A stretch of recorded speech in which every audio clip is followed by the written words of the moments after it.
Hello everybody, what's happening? My name's Neil, welcome along to Midlife Motors, and today we're going to service my daily driver, Mark 12 I think we're on now, Toyota Corolla. This is a 2019, so any car from 2018 and onwards.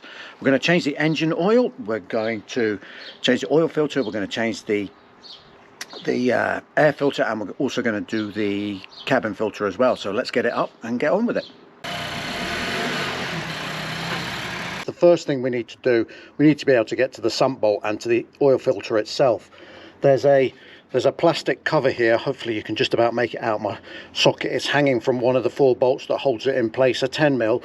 We need to get that off first, and then we can get to what we need to get to. There we go, the tray's off now, and we're left with, there's the oil filter that we're going to be replacing, and there's the sump bolt right next to us. So we've got easy access once we get in there.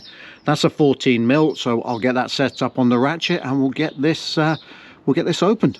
Right, here we go on the sump bolt, lefty loosey, so catch can's ready here. There's 3.7 litres of oil in this engine, so not too much. Oh, that went nicely. There we go. Right, I'm going to try and not make a mess. That might be easier said than done.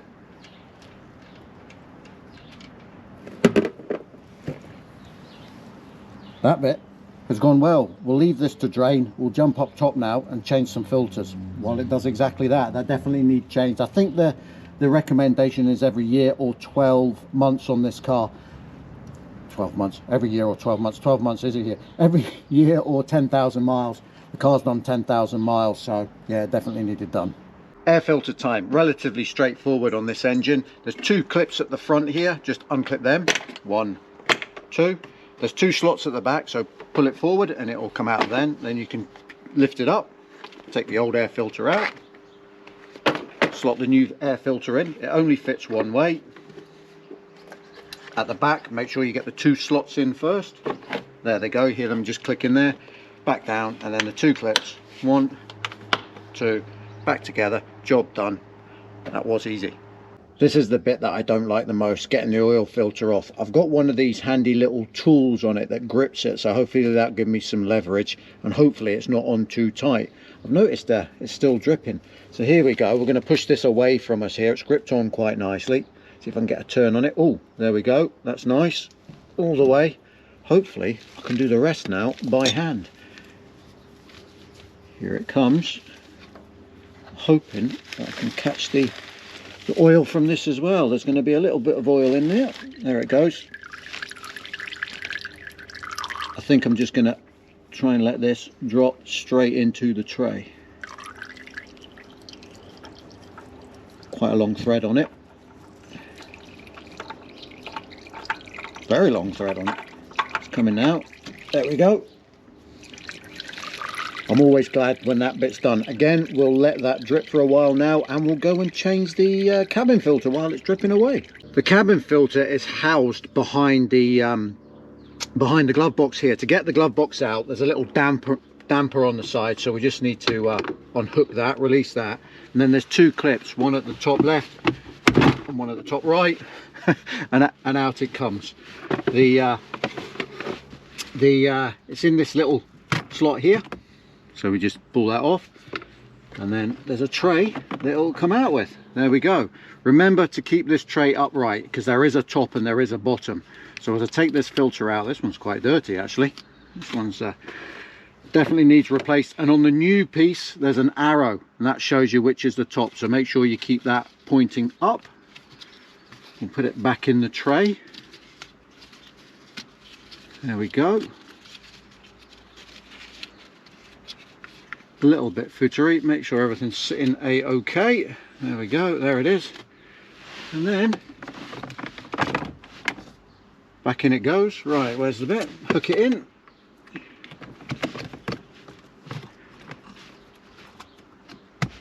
Flip it up, and then we refit the glove box. It's got some hooks on the bottom. They clip in, and there we go. Push it past on the top. And don't forget to connect the damper back up, because if you don't, your glove box will just come crashing down. Just push it back on. Whew, another job out of the way. It's a little bit finicky that, but we got it done. A little tip when you want to let it drain and drip a little bit faster, remove the oil filler cap. That gives a bit more of a, it's not a vacuum because it's not under pressure, but you'll notice when you unscrew that, you get a little bit more of a drip and you get more of the old oil out, which is good. Final wipe, and then let's get the new sump bolt in. Putting things back together now, so that's good. We're on the home front. Still a 14mm, remember, flick it over righty tighty. So we're not going to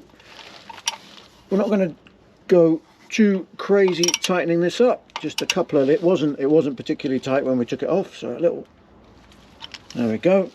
Get it, nip it up, and then a little shock, and that should keep that tight. Right, next I need to go and get the oil filter itself.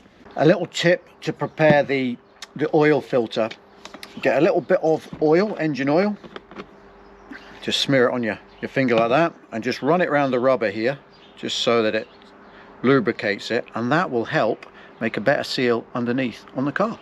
Let's screw the oil filter back on. Make sure you get it in the thread nice. It'll go very easily, so if you're fighting it a little bit, you've not lined it up 100% correctly. We're just going to get this isn't going to be a tight piece that goes on here, so we'll get it hand tight. You'll feel it as it seats. You keep going by hand, all of a sudden you'll feel it, it's gripping, and then it stops. It just, by hand, it literally just stops, and I think that's it seated. I'll probably give it a little bit of a nip up with the tool. Don't squeeze too hard on this, we don't want to damage our new filter. There we go, and that's it. I'm not going to put this cover back on until we've put some oil in it and we've checked for leaks, but I am going to get the old oil out the way now, because fingers crossed there shouldn't be any. Well, if you've watched the thumbnail, you'll know this is the 4-cylinder petrol 1.2 turbo, no hybrid in this car. So that takes the 0W20 fully synthetic, 3.7 litres as we mentioned earlier, so we'll try and get that in now. Then we'll check the dipstick, start it up, check it again in case we need to top it up, and then we can just forget about it, because these engines burn zero oil.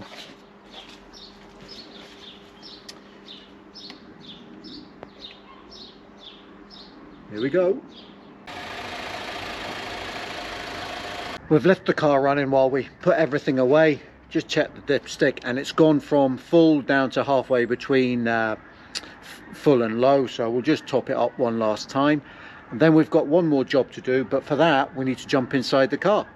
We want to reset our maintenance computer, so with the engine on, I'm going to use these buttons here to scroll through the menus, and I'm going to get myself to the one that looks a little bit like a gear down here, which has all your lane departure and everything on it. So if we scroll down through all of that sort of safety stuff, we get to vehicle settings. Now again, still using the same buttons, press and hold vehicle settings. There we go. Comes up with two options. Go down to oil maintenance, press OK again.